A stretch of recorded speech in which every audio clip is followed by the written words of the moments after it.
So as I have continued playing through Guild Wars 2's latest expansion, I am now getting into the main story of these bears and their Canadian ways. But something I did not expect to enjoy as much as I have been in Janthir Wilds has really taken a hold of me. And honestly, it may be better than the spears. Anyway, here's what happened. As a note, I am playing through the Janthir Wilds story in this series. A link to my first video will be in the description below. So we pick up the story back in Beartown, where we are tasked to talk to a cat expert, learning more about these journeykins. To everyone else, they're just really big kitties. Let's call it what it is. Apparently there's a kitty cat cub missing, and we are tasked to find it, which as a dad, I'm kind of like, shouldn't you really pay more attention to your children or fur babies? Anyway, well, we get onto the Warclaw mount, and it has an ability to sniff, which actually is exactly what you think it is. Not only can this cat find the scent of a small cub that's miles away out in the wild, it can also tell that you've had microwave pizza for the past 3 days. And yes, it is judging you. Though, I will say that I think it's actually a pretty cool feature to be able to use, because it really does feel like there's more to the game than just like the combat or the story. There's like, it's adding to the element of exploration, which Guild Wars 2 does a really good job with. After about 5 minutes of running around, we find the cub and pick it up to deliver it to Burning River, which I'm sorry to say, but that seems like a bit of like an aggressive name, Burning River. River Styx, maybe? Well, we turn around and get over to Poised Arrow, the son of the chieftain, and he calls us in on our headset. But I'm like literally standing right in front of him when he calls. Like, dude, I was barely any distance away from you. Come on now, don't be lazy. We get told to go and visit Stoic Alder, the chieftain, but not before we are called back for a report update with Frode the Broad at Moon Camp. Well, we talk about the strangers that the bears keep running into, but overall our bare bones operation is going to be creating an alliance for these guys, and probably having to deal with these strangers. Frode then of course asks about Waiting Sorrow, the lowland Coden wizard who left the Astral Ward a long time ago. She is also the one who created the Heart of the Obscure, basically our demon search engine. Like Google. We then get told that there are rifts opening up nearby, like the Cryptus. However, it's actually these strangers that are popping out. So yay, no more Cryptus, but boom, more demon unholy things. So we set out and investigate all the rifts nearby and close them, but not before I use this airborne leap ability for the Warclaw, which basically makes you fly faster and further than you would have if you used the glider. Not gonna lie, this made me laugh. Working as intended indeed. Well, we close a bunch of these rifts in this area, but they seem to be these same type of blighted, rotten creatures made out of death magic. Listen, I know we iced our boy Zaitan a long time ago, but what in the undying undead is this thing? Well, after we fix all the dimensional gateway problems, we report back and say, hey, yay, it's not Cryptus demons. Then we get a quest called Tend to the Homestead. Oh boy, this is the last major feature of Janthir Wilds that I haven't experienced yet. Well, we meet up with Stoic Alder and he tells us all about the abandoned homestead. First off, this place is huge, and right out of the gate I must say that it is fantastic that I can use and work this much land in a video game, because holy hell, there's no way that I can afford this $2 million property in real life. Well, Alder tells me that this was his family's place, but it hasn't been the same since his wife died. Pokey, which I just actually realized was Poised Arrow, was supposed to take care of this, but he neglected his duties. Or, well, not really taking them seriously. And lo and behold, inside is Pokey just lounging around.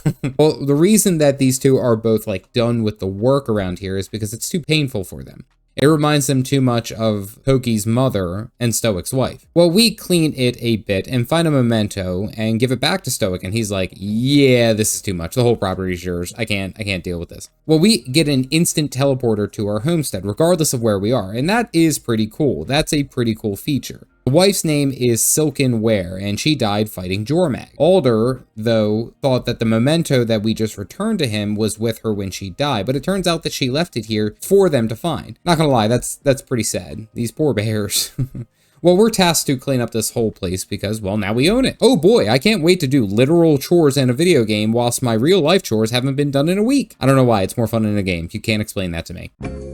Well, we clean up this place over the course of the next 5 minutes, and then we talk to Alder, and he's like, it does look a lot better here, but you need to decorate. Thanks to the Final Fantasy XIV community, I have a great deal of knowledge in fashion, so, say less, queen. I also take the opportunity to switch all my gear around to be better suited for power damage. Like, I like my Sphere Mirage, even though it is subpar, but power damage go brrr. Well, we hop out to talk to Def Lahar, which I immediately read his name as Def Leopard, and he will be Def Leopard forever.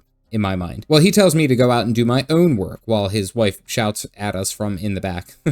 That's kind of relatable. So I go around and use my war claw to gather all sorts of wood in the nearby area to earn his trust. Well, he's surprised that an outlander did it so quickly, but then we are tasked to make a bed. Because at least you need a place to sleep. He's like, you need to build it yourself, but I'll show you how to do it. Like, legitimately, I actually like Def Leppard. He's kind of an ass, but he's right. Well, his wife, on the other hand, is much kinder and doesn't yell at us as much. And we are tasked to create a bed. Well, so apparently we need a whole bunch of wood, cloth, and for some reason, flowers. I don't know about flowers on my bed. Oh wait, no, I'm Sylvari. That's actually right on brand. Well, Def Leppard gives us some wood to work with, but we need to find the flowers and the cloth to bring it all together. While I'm out here looking for these things, I run into someone called the Bog Queen, which is this giant floating corpse lady. Like, she's really, really creepy. Like, I'm talking The Ring vibes. Well, guess what? There's more undead. Oof. I spend the next couple of minutes doing this meta, but all in all, it's pretty interesting. Because I don't really know why the undead are here or what's going on, but it's the perfect place for me to try out my Power Spear or Mirage.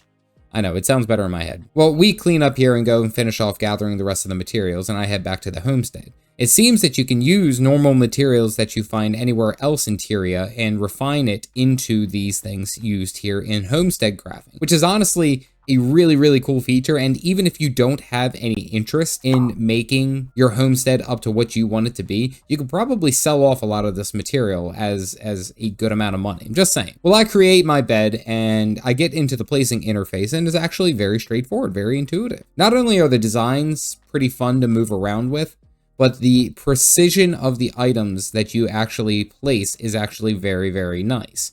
And they even have like a bee mode, which allows you to fly around like you're creative in Minecraft, which I thought was actually a nice touch. Well, we finish up here, and this is only the beginning of homesteading. Like, I can really say that this is probably going to be something in depth, and honestly, I'm here for it. I really didn't think that I was going to enjoy it this much, but I really, really do like it. Well, we get a message from Bardvale, and she's looking for us out west. Also, Alder and Fading Aurora are definitely having a dating moment right here. Like, they are low-key flirting. Anyway, off at the Journeykin outpost, Bardvale tells us how important it is to make friends with your war claws, as you are going to be working together, so take some time to make some friends.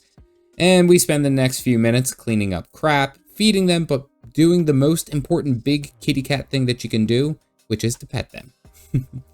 Legit, that's the whole focus here. Pet all the cats and you win.